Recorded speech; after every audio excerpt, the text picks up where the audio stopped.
خبر حزين صحينا عليه كلنا النهارده. وفاة الفنان السوري محمود صفا وزوجته وأولاده في حادث سير أليم في تركيا.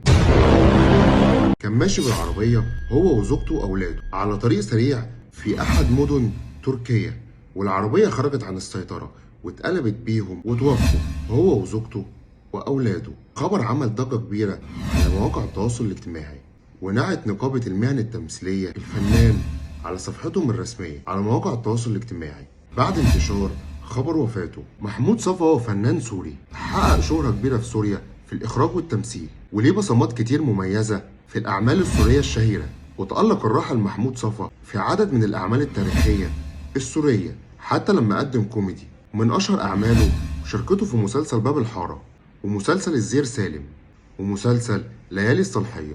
إن لله وإنا إليه راجعون. نشوفكم في فيديو جديد وخبر جديد.